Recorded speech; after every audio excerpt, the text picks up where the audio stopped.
Jangan pernah libatkan orang ketiga dalam masalah apapun kecuali ahlinya. Maksudnya para ulama.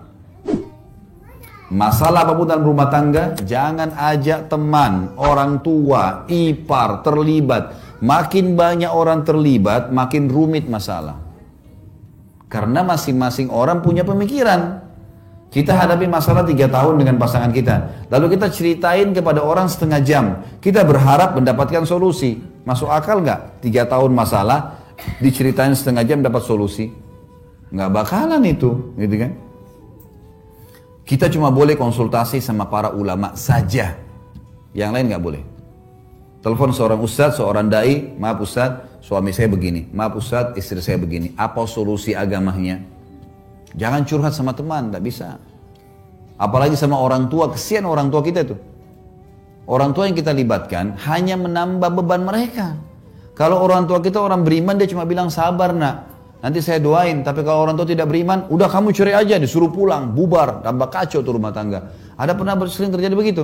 Anak perempuan ngeluh-ngeluh sama orang tuanya, setiap ada masalah selalu ngeluh. Sampai ayahnya bilang pulang, cerai, paksa. Akhirnya anak bilang, tapi saya suka sama suami saya. Loh, kamu kan selama ini cerita masalah. Gitu kan? Akhirnya diceraikan secara paksa. Ini kan jadi masalah baru. Jadi setiap ada masalah Bapak Ibu sekalian, lapang dada ini poin ke-6, maafkan orang yang benar, minta maaf orang yang salah. Dan yang ke-7 adalah, jangan libatkan dalam masalah apapun kecuali ulama. Gak bisa. Mereka ini yang tahu hukum. Tapi ulama benar ya. Ulama-ulama memang yang betul-betul paham agama, halal haramnya Allah lalu memberikan solusi. Kalau enggak, percuma. Teman-teman kita enggak bisa menyelesaikan masalah. Susah, dia juga punya masalah. Kadang-kadang kita butuh curhat, enggak ada waktunya gitu. Maka kembali kepada ahlinya. Ini poin kiat yang ke-7. Kiat yang ke-8 teman-teman sekalian adalah Islam asas rumah tanggamu. Maka terapkan syariatnya, bentuk suasana dan kondisi islami, terutama majelis ilmu. Rumah tangga itu tidak boleh kering dari ilmu. Dan harus Islam asasnya. Gitu kan? Bapak Ibu harus tahu, ingatkan pasangan tentang, seperti contoh hadis misalnya. Kata Nabi SAW apa?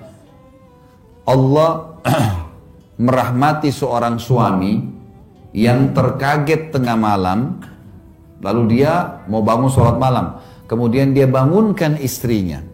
Allah merahmati suami begitu. Membangunkan istrinya untuk sholat malam bersama. Dan kalau istrinya nolak, maka dia memercikkan sedikit air di wajahnya. Supaya bangun sholat. Dan semoga Allah merahmati seorang istri yang bangun tengah malam mau sholat tahajud, lalu dia bangunkan suaminya dengan santun, dengan baik. Kalau dia nolak, dipercikkan sedikit air di wajahnya. Artinya Islam yang disuruh terapkan, saling bantu-bantu dalam ibadah. Suami itu istri salah, kita ingatkan dalam agama. Harusnya begitu. Ta'awun, bekerja sama dalam kebaikan. Ini penting sekali. Juga Bapak Ibu sekalian, Islam ini, kita ini semua, suami istri, harus tahu di atas kepala kita ada bendera namanya Islam. Apapun yang kita kerjakan, makanan, minuman, pendapatan, pergaulan, semua ini di bawah Islam. Jadikan Islam sebagai asas agama. Maka kita jadi tahu, ada masalah apa-apa, kita kembali ke agama kita. Oh, agama kita bilang begini, ya sudah kita jalanin. Gitu. Haram tinggalkan, halal kerjakan, nikmatin. Gitu kan? Ini harus diketahui. Banyak orang misalnya suaminya kerja haram. Suaminya sudah tahu hukum, mau pindah. Istrinya bilang, jangan, nanti mau makan dari mana? Malah bukan Islam nih, gitu kan? Malah dia menyuruh suaminya dalam kesalahan. Ini nggak boleh. Baik, kamu mau keluar, ayo sama-sama. Keluar aja, bismillah, tawakal kepada Allah. Baik, suaminya bilang, nanti saya mungkin mulai cari kerja, nggak apa-apa. Kamu beli nasi uduk 1 bungkus, kita makan berdua, nggak apa-apa. Ini cinta kok ini, gitu.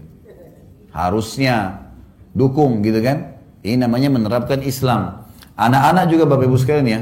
Anak-anak itu dari kecil. Anak perempuan pakein jilbab, daripada topi-topi pakein jilbab. Laki-laki biasain ke masjid. Subhanallah, saya punya pengalaman. Alhamdulillah Allah kasih saya 6 orang anak. Ada 5 orang perempuan, 1 laki-laki. Yang perempuan-perempuan ini dari kecil, saya bilang istri saya, pakein jilbab dari kecil. Masih baik pakein jilbab kecil, lucu kok, masya Allah. Kalau ada orang tua bilang panas, topi juga panas, gitu kan? Pakai jilbab. Subhanallah, karena sudah terbiasa anak-anak perempuan saya pakai jilbab. Sampai pernah terjadi saya pulang taklim di Jakarta. Biasanya saya parkir mobil, kemudian saya naik motor. panggil anak-anak saya yang masih kecil-kecil, ayo ke supermarket dekat rumah, belanjain mereka coklat apa segala gitu. Kakaknya udah keluar pakai jilbab, naik di motor, adiknya masih di dalam. Terus saya panggil, kebetulan ini kisah anak saya, Suad namanya, dia masih di dalam. Saya panggil Suad, gitu. Dia nggak nyaut. Ayo nak, ya. Saya kebetulan, saya suruh anak-anak saya panggil saya Abati. Abati itu sama dengan Nabi Ibrahim waktu dipanggil sama anaknya Ismail. Ya Abati, wahai ayahku yang tersayang gitu ya. Jadi mereka panggil saya Abati. Terus saya tanya, ayo Suad, kenapa belum keluar? Gak ada suara. Abati sudah nunggu nak. Saya bilang sama kakaknya, sebentar nak ya. Saya parkir motornya, dia masih di atas motor, saya masuk ke dalam. Ternyata anak saya ini masih duduk di dekat pintu, bagian dalam rumah. Pintu dalam duduk dan dia ngecilin badannya gitu. Kenapa nak Suad? Ada apa? Umi belum kasih jilbab. Anak ini tidak mau keluarkan kakinya dari depan pintu kalau nggak pakai jilbab. Waktu itu kelas 2 SD. Sampai saya waktu itu terharu dan saya mengatakan Alhamdulillah. Gara-gara apa Bapak Ibu sekalian? Saya selalu bilang, nah pakai jilbab wajib bagi perempuan, tutup aurat. Karena Allah, bukan karena Abati ya.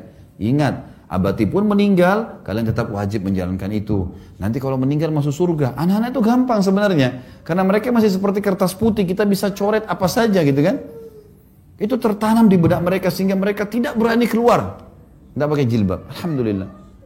Anak laki-laki saya, 2 tahun setengah kemarin, umurnya sekarang sudah 3 tahun Masya Allah. 2 tahun setengah saya sudah mulai bawa ke masjid. Ada masjid dekat rumah saya jadi imam kebetulan. Kemudian ikut sama saya ajak ke masjid gitu kan. Wais namanya, Wais ayo ke masjid ya, sholat nak. Iya. Dia masih belum terlancar ngomong kan, ikut ke masjid. Masjid dia lihat saya jadi imam, dia sholat di sebelah saya gitu. Saya kalau habis sholat biasanya saya taklim, ada kultum, dosa-dosa besar saya baca gitu, baca buku.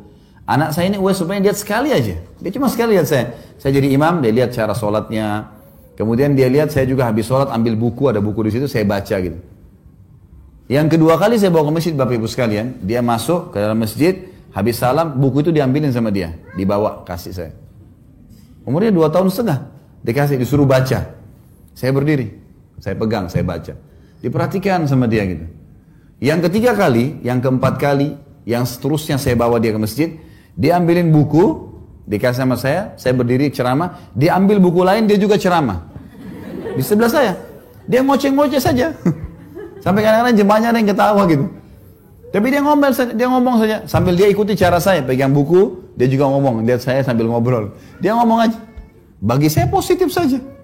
Alhamdulillah di umur 2 tahun setengah, dia tahu masjid untuk sholat. Sampai istri saya bilang pernah satu waktu saya nggak bisa antar, dia naik taksi.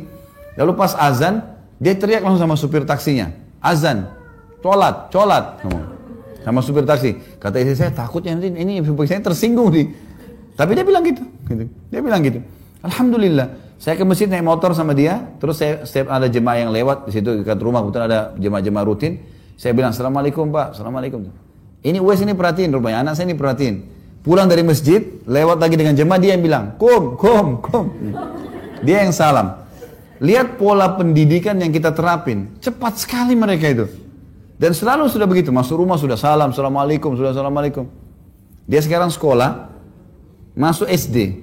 Baru tadi istri saya cerita, guru-gurunya di sekolah sering ketawa, terhibur kalau anak ini ke sekolah. Jadi kalau lewat teman-teman sekolahnya, teman-teman perempuannya, dia tutup matanya, dia bilang, bukan mahram.